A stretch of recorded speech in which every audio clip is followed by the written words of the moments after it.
तो कहानी के शुरू में हमें तबाह होती आग के तूफान में लिपटी दुनिया दिखाई जाती है। ऐसा इसलिए है कि आसमान से कई एस्ट्रॉइड जमीन से टकरा चुके हैं। इनकी वजह से लगा हुआ आग का तूफान इतना खतरनाक है कि एक पूरे मुल्क को खत्म करने में 1 मिनट भी नहीं लगा रहा। ये तूफान शुरू हुआ था नॉर्थ अटलांटिक से, एक एक करके सारे मुल्कों को आग में लपेटते हुए सबसे आखिर में बारी आएगी ऑस्ट्रेलिया की। इस तूफान को वहां तक पहुंचने में 12 घंटे का वक्त लगेगा, लेकिन अपनी जान बचाने का ऑस्ट्रेलिया के लोगों के पास भी कोई रास्ता नहीं है। ज्यादा से ज्यादा ये लोग सिर्फ अपनी आखिरी ख्वाहिशात पूरी कर सकते हैं इस टाइम में। ऐसे ही हम ऑस्ट्रेलिया में रहने वाले एक जेम्स नाम के लड़के से मिलते हैं। हमारी मूवी का मेन कैरेक्टर जो इस टाइम अपनी वाइफ जोई के साथ था। इनको भी मालूम है कि जल्द ही ये लोग मरने वाले हैं। कुछ पल वो और जोई एक साथ गुजारते हैं, जिसके बाद जेम्स अपनी जिंदगी के इन आखिरी घंटों को एक पार्टी में जाकर एंजॉय करने का फैसला करता है। हालांकि जोई चाहती थी कि जेम्स इस टाइम उसके पास रहे। मरने से पहले वो लोग स्कूल से बीच के पास कुछ वक्त गुजारे, पर जेम्स हर हाल में पार्टी में ही जाना चाहता था क्योंकि वहाँ उसकी गर्लफ्रेंड उसका इंतजार कर रही थी। जेम्स की गर्लफ्रेंड के बारे में सुनकर भी जोई उसे कुछ नहीं कहती क्योंकि अब क्या ही फर्क पड़ता है, जल्दी वो लोग मरने वाले हैं। जोई एक और मर्तबा ये कहते हुए उसे रोकने की कोशिश करती है कि जेम्स मैं प्रेग्नेंट हूँ। जेम्स कुछ वक्त के लिए शॉक तो होता है, लेकिन फिर भी जोई को यही छोड़कर अपनी गाड़ी स्टार्ट करके यहाँ से चला जाता है। रास्ते में देखने को मिलता है कि जेम्स बहुत ज्यादा ड्रिंक कर रहा था, शायद इसलिए कि अभी तक वो सिचुएशन को एक्सेप्ट ही नहीं कर पा रहा था। सिर्फ उसी का नहीं, सभी लोगों का यह हाल था। मोस्टली लोग इस सिचुएशन को समझ ही नहीं पा रहे थे, और जो समझ गए थे वो अपनी जिंदगी की आखिरी पलों में अपनी मर्जी करना चाहते थे। ऐसे में अग्रेसिव लोग जो पुलिस और कानून की तरफ से बहुत सारे काम नहीं करते थे, वो सब भी सड़कों पर निकल आए थे। हर किसी को अपना बदला याद आ चुका था। जो जिसको यहाँ मारना चाहता था सरेआम मार रहा था। यहाँ तक के बच्चों की लाशें भी जमीन पे लावारिस पड़ी थी। फैमिलीज मदद मांगने के लिए भाग रही हैं, घरों को जलाया जा रहा है। लोग अपने बच्चों को मारकर खुद सुसाइड करने पे मजबूर हैं, क्योंकि जिंदगी के 12 घंटे अफरा तफरी में गुजारना उनके ऊपर मुश्किल हो चुके हैं। वो मरने से पहले कोई और मुसीबत नहीं देखना चाहते। ये सब देखते देखते जेम्स अपनी गाड़ी चलाता रहता है, लेकिन थोड़ा ही आगे जाने पे उसे रास्ता कार के जरिए बंद मिलता है। इससे पहले कि वो कोई दूसरा रास्ता चुनता, एक आदमी उसकी कार में बैठ के उसकी गर्दन के ऊपर चाकू रख देता है। जेम्स उससे कहता है अगर तुम्हें एक कार चाहिए तो बेशक ले लो, लेकिन मुझे छोड़ दो। लेकिन ये आदमी कहता है तुम कार चलाते रहो।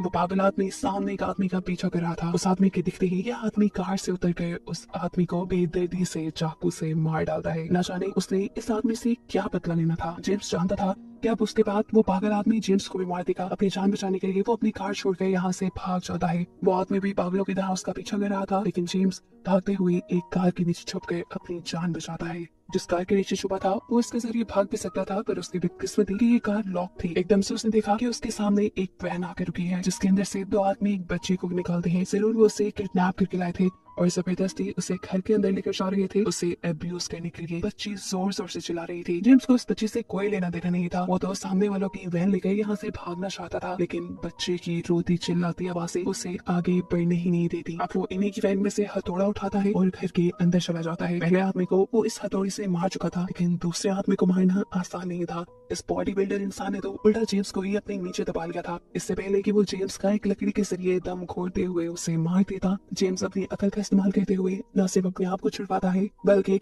अपने हाथ में पकड़ी हुई हैमर से उस आदमी के भी सर पे वार करते हुए उस बच्चे को बचाकर यहाँ से निकल जाता है। इस बच्चे का नाम था रोज। वो रोज से कहता है जल्दी वैन में बैठो, हमें यहाँ से भागना होगा, इस जगह सेफ नहीं। लेकिन ये बच्ची इस वैन में बैठने से डर रही थी। उसे अब जेम्स पे भी एतबार नहीं था। तब जेम्स उसे समझाता है कि अगर ज्यादा देर यहाँ रुके तो फिर मैं तुम्हारी कोई गारंटी नहीं ले सकता। ये सुनकर बच्ची वैन में बैठ जाती है और ये दोनों यहाँ से निकल जाते हैं। रोज बताती है कि वो और उसके डैड अपनी आंट के घर जा रहे थे, जहाँ उनकी पूरी फैमिली एक साथ इकट्ठी होने वाली थी। इन लोगों ने वादा किया था कि ये लोग अपने आखिरी लम्हे एक साथ गुजारेंगे, लेकिन रास्ते में ही उसके डैड की गाड़ी का फ्यूल खत्म हो गया। उसके डैड जब फ्यूल लेने गए तो इन बुरे लोगों ने उसे किडनैप कर लिया। रोज जेम्स से कहती है प्लीज आप मुझे मेरी आंट के घर ले जाएं। मेरे डैड ने मुझे कहा था कि अगर हम एक दूसरे से बिछड़ भी गए तो तुम वहां आ जाना, हम अपने आखिरी लम्हे एक साथ गुजारना चाहते हैं। जेम्स इस बच्ची की मदद तो करना चाहता था, लेकिन कर नहीं सकता था क्योंकि इसकी आंट का घर शहर के दूसरे कोने में था। लेकिन जहाँ जेम्स को अपने लिए जाना था, जिस पार्टी में जाना था, वो शहर के दूसरे हिस्से में था। इससे भी बड़ी बात कि कार में इतना फ्यूल भी नहीं था कि वो पहले इस बच्ची को हिफाजत से उसके आंट के घर पहुंचा देता और खुद पार्टी में चला जाता। इसे कोई दरमियान का रास्ता निकालना था, इसीलिए वो रोज से पूछता है है तुम्हारे डैड की गाड़ी कहाँ खराब हुई थी। उसे उम्मीद थी कि जरूर वहाँ उसे इस बच्चे के डैड मिल जाएंगे, जिसके हवाले उस बच्ची को करके खुद पार्टी में चला जाएगा। लेकिन उसकी बदकिस्मती की हानि पे भी उसे रोज के डैड नहीं मिले। जेम्स बुरी तरह गुस्से में झंझला जाता है और इस बच्चे से कहता है, देखो लड़की, मैं तुम्हें अपने साथ नहीं ले जा सकता, लेकिन हाँ मेरे पास एक रास्ता है। यही करीब मेरी बहन रहती है, उनकी 3 बेटियां भी है, तुम वहाँ सेफ रहोगी और तुम्हारा वहाँ दिल भी लग जाएगा। मैं तुम्हें वहाँ छोड़ देता हूँ। रोज के हाँ बोलने पे वो उसे वहाँ ले तो जाता है, लेकिन अब यहाँ पे भी उसे कुछ अच्छा नहीं लग रहा था,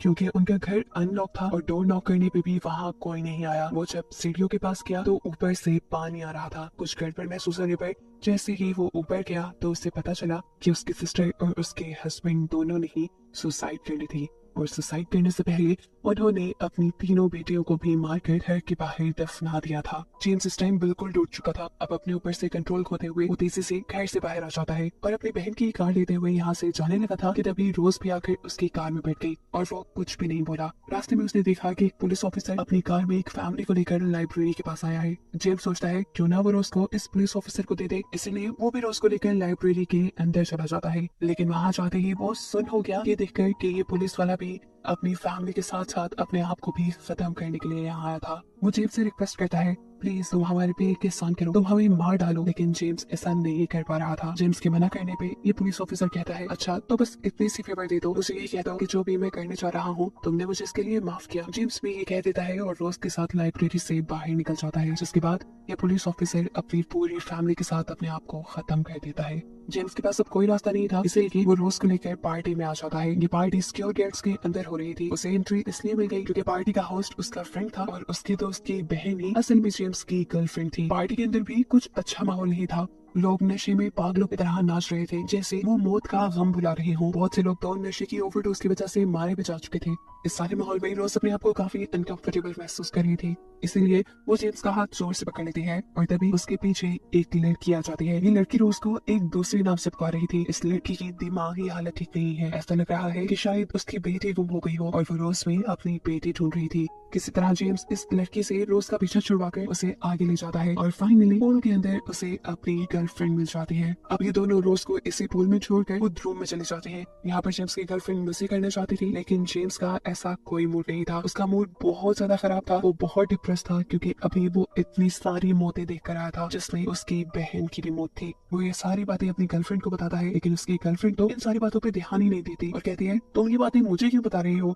देखो जिंदगी का आखिरी टाइम बचा है और मुझे ऐसी बातें नहीं सुननी। उसका ये कोल्ड बिहेवियर देखकर जेम्स को बुरा लगा और उसे पहली मर्तबा ये भी एहसास हुआ कि जब जोई ने उसे इतनी बड़ी खबर सुनाई थी और जब जेम्स ने उसे इग्नोर किया तो उसे भी ऐसे ही बुरा लगा होगा। फिर जेम्स का मूड जब काफी देर तक ऑफ रहता है तो ये लड़की जेम्स को लेकर एक बंकर के अंदर जाती है।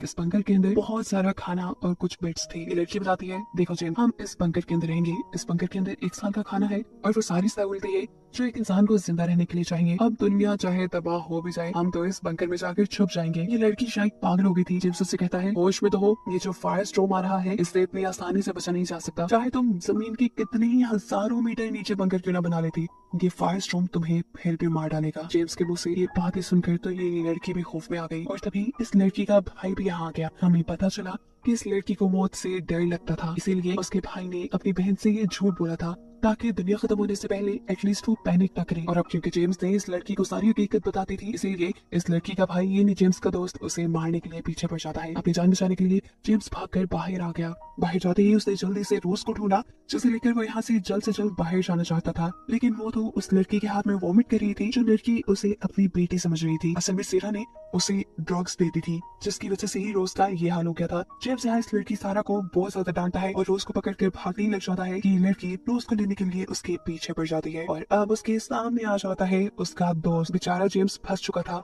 निकलने का कोई रास्ता भी नहीं था। जेम्स के दोस्त के हाथ में गन थी जिससे वो 1 ही मिनट में जेम्स को मार डालता, पर जेम्स के दोस्त के हाथ से गन जेम्स की गर्लफ्रेंड ले लेती है, जिसके बाद उसने गन जेम्स की तरफ तान दी। ट्रिगर पे हाथ रख के उसने ट्रिगर दबाया और गोली चल भी गई, लेकिन किस्मत से ये जेम्स को लगी ही नहीं क्योंकि उसने ये गोली जेम्स को मारी ही नहीं थी। उसने गोली मारी थी पीछे खड़ी हुई सेरा को, जो रोज को यहाँ रोकना चाहती थी। अभी लड़की जेम्स से कहती है, जाओ तुम आजाद हो, क्योंकि अब उसने भी कहीं ना कहीं अपनी मौत को एक्सेप्ट कर लिया था। बिना वक्त जाए कि जेम्स रोज को लेकर बाहर आ जाता जाता है। अपनी कार में बैठते हुए वो तेजी से यहाँ से जाना चाहता था, लेकिन रास्ते हर तरफ से ब्लॉक थे। अब वो पैदल ही आगे बढ़ जाता है। रास्ते में उन्हें एक टैक्सी मिलती है जिसमें बैठते हुए जेम्स रोज को अपनी मॉम के घर ले जाता है। आखिरी वक्त में जेम्स की मॉम उसे यहाँ पर देखकर खुश थी। उन्हें उम्मीद थी कि जेम्स उनसे मिलने जरूर आएगा। हालांकि ये तो जेम्स के प्लान में शामिल भी नहीं था। चाहे किस्मत जेम्स को यहाँ ले आई, लेकिन उसकी मॉम की उम्मीद नहीं टूटी। जेम्स यहाँ अपनी मॉम को सारी कहानी सुनाता है कि किस तरह वो इस बच्ची को उसकी आंट के घर पहुंचाने की कोशिश कर रहा है। उसकी मॉम कहती है, अगर तुम जिंदगी के आखिरी टाइम में इस लड़की के लिए काम कर रही हो तो बहुत अच्छा कर रही हो और तुम्हें इसका रिवॉर्ड जरूर देंगे। यहाँ पर उसकी मॉम उससे उसकी बहन के बारे में भी पूछती है, जिस पर जेम्स उनसे झूठ कह देता है कि नहीं, मैं उनसे मिला ही नहीं। वो नहीं चाहता था कि उसकी मॉम को आखिरी टाइम में कोई बहुत बड़ा सपना मिले। अपनी मॉम को मिलने के बाद वो रोज को छोड़ने के लिए उसकी आंट के घर निकल जाता है और वहाँ पहुँचने पे इन्हें कोई नजर नहीं आता। करीब जंगल में जेम्स बहुत सारे लोगों की लाशें देखता है और उन्हीं लाशों में से एक रोज के डैड की भी थी। ये देखकर वो टूट गया। उसके अंदर हिम्मत नहीं थी ये खबर रोज को देने की। उसने रोज को बता दिया कि तुम्हारे डैड के साथ सभी लोग मर गए। ये खबर सुनकर जैसे रोज भी पागल हो जाती है। उसे जेम्स की बातों पर यकीन नहीं था। वो खुद जाकर सब कुछ अपनी आंखों से देखना चाहती थी, लेकिन जेम्स उसे हाथ रोक देता है और फिर एक कपड़े में उसके डैड की लाश को ढकते हुए उसके सामने ले आता है, क्योंकि वो नहीं चाहता था इतनी छोटी सी बच्ची इतने सारे मरे हुए लोगों को देखे। अपने डैड को मरा देखकर रोज की भी दुख की इंतहा नहीं थी। वो रोने लगी और ये सब देखकर जेम्स को भी दुख होने लगा। जेम्स अब यहाँ से कहता है, तुम्हारे डैड मर गए, चलो तुम अब मेरे साथ ही चलो। लेकिन रोज कहती है, नहीं, मैं अपने डैड के पास ही रहूंगी, क्योंकि मैंने उनसे वादा किया था कि हम आखिरी टाइम में एक साथ रहेंगे। इस बच्ची की ये बातें सुनकर जेम्स की आंखों में आंसू आ जाते हैं। उसे वो टाइम याद आ जाता है जब जोई उसे अपने पास रुक रही थी। जेम्स के जहन में सिर्फ यही ख्याल चल रहा था कि उससे अच्छी तो ये लड़की है जो अपनों के साथ रहना, अपना वादा निभाना चाहती है। जेम्स भी अब उसी की तरह एक आखिरी अच्छा काम करना चाहता था। वो वहाँ पे जोई के पास जाना चाहता था, इसीलिए वो इस लड़की को यहाँ पर छोड़कर निकल जाता है। लेकिन अब उसकी आंखों से आंसू नहीं रुक रहे थे। फाइनली वो अपनी वाइफ जोई के पास पहुंच भी गया। जोई अब उससे नाराज थी, उससे मिलना नहीं चाहती थी, लेकिन यहाँ जेम्स उसे किसी तरह मना लेता है। जोई समुद्र के किनारे पे खड़ी थी। ये दोनों एक दूसरे को हक करते हैं और अचानक उनकी तरफ अंगारे पड़ने लगे। दूर से तेज रोशनी आती दिखाई दी और मालूम हुआ कि वो आग का तूफान अब इनकी तरफ भी आ चुका है, जो अगले सेकंड इन्हें अपनी लपेट में ले चुका था। ये दोनों मर गए और इन्हीं को दिखाते हुए ये कहानी यहाँ खत्म हो गई।